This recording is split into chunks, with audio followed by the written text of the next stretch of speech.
Huling linggo sa ating taon ng liturhiya at ito'y nagwawakas sa pamamagitan ng ating pagdiriwang ng dakilang kapistahan ng ating Panginoon bilang Hari ng Sanlibutan. Bagamat sa Ebanghelyo ay hindi talaga natin makikita ang ating Panginoon na nagsuot at umastang hari. Subalit, siya ay ating kinikilalang hari. Kailan nagsimula ang pagkahari ni Kristo? Ayon sa Ebanghelyo ni San Juan, nagsimula ang pagkahari ni Kristo bago pa man likhain ng Diyos ang sanlibutan. Dahil ayon kay San Juan, ang Panginoon ay kaisa na ng Ama at nariyan na kasama ng Ama bago pa nilikha ang sanlibutan. At ang lahat ng bagay ay nalikha dahil sa Kanya. Ang anak ng Diyos na nagkatawang tao, isinilang hindi bilang isang hari, kundi naging katulad natin at namuhay ng isang mahirap sa Nazareth. Subalit, ang Kanyang ipinakita sa mga tao ay isang pagpapakita ng Panginoon ng kakaibang panunungkulan bilang isang hari. Sinabi niya sa Kanyang mga alagad, ang nais maging dakila, kinakailangan maging lingkod. Ang gustong maging una, siyang maging huli. Dahil ang anak ng tao ay naparito, hindi upang paglingkuran, kundi upang maglingkod at mag-alay ng kanyang buhay alang-alang sa kapwa. Ito, mga minamahal kong kapatid, ang kanyang ipinakita. Malasakit sa kapwa, pagmamahal sa tao. Kaya nga, nagawa ni Jesus ang pakainin ang mga nagugutom, ang pagalingin ang mga may sakit, aliwin ang mga nalulumbay, at sa wakas, ialay ang kanyang buhay.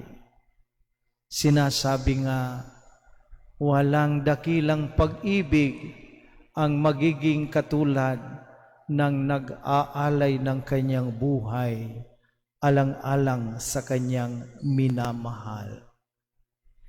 Ito ang Kristong ating ipinagbubunyi bilang hari. Ito ang Kristong ating pinararangalan na ngayon ay sinasabi natin bilang pagpaparangal sa isang awit. Christus vincit, Christus regnat, Christus imperat. Sinakop tayo ng Panginoon sa pamamagitan ng Kanyang pag-ibig sa atin. Nagahari si Kristo sa diwa ng pag-ibig na iyan at naguutos sa atin. Ang utos sa atin ni Kristong Hari, magmahalan tayo sa isa't isa. Kaya may ugnay natin ang istorya sa ating Ebanghelyo tungkol sa huling paghuhukom, ang muling pagbabalik sa atin ng Kristong Hari. Babalik siya uupo sa kanyang maringal na trono at huhukuman tayo ayon sa ating ginawa. Ang nagmalasakit sa kapwa, ang tumulong sa mga nangangailangan, katulad ng ginawa ng ating Panginoon, magkakamit ng gantimpala. Ngunit ang walang bahala at walang ginawa sa mga sitwasyong nababanggit sa ating ebanghelyo ay pagkakait ng nararapat na pagbubunyi, paglilingkod, pagpaparangal sa Kanya. Hindi magkakamit ng anumang gantimpala.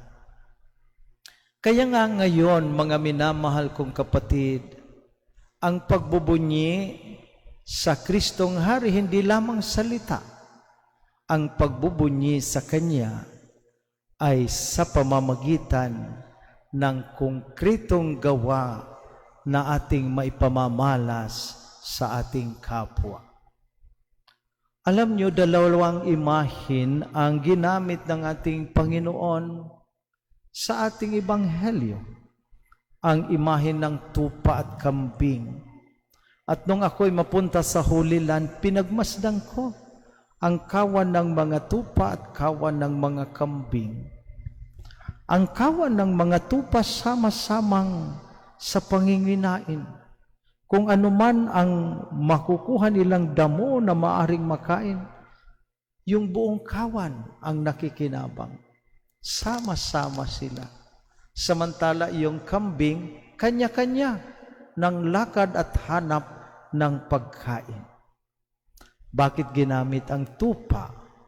Para larawan ng mga matutuwid na nararapat tumanggap ng gantimpala. Bakit ginamit ang kambing bilang larawan sa mga taong walang pakialam sa kapwa? Dahil sa kaharian ng Kristong Hari, no? Sa kaharian ng Diyos, walang puwang ang pagkakanya-kanya. Sa kaharian ng Diyos, ang diwa ng pagmamalasakitan, pagmamalasakit at pagtutulungan ang siyang umiiral.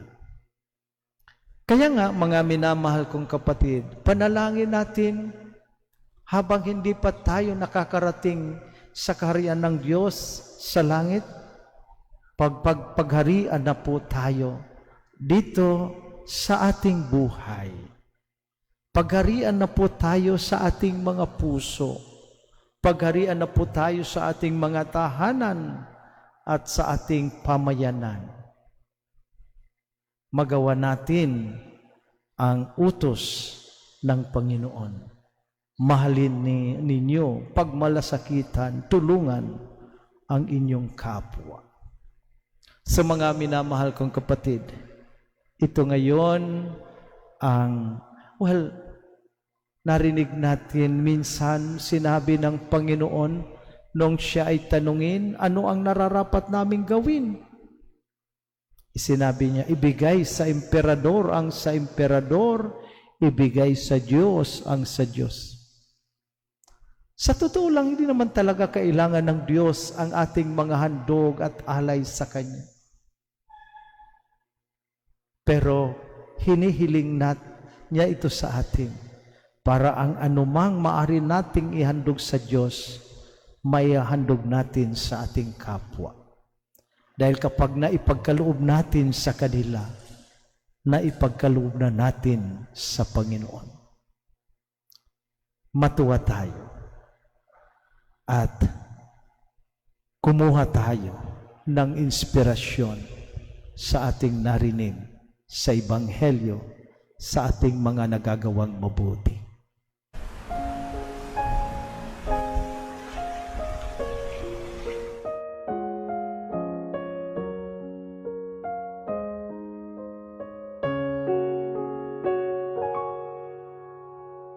May this building which we dedicate to your name be a house of salvation and grace, where Christians gather in fellowship, may worship you in spirit and truth, and grow together in love, in real love, through Christ our Lord.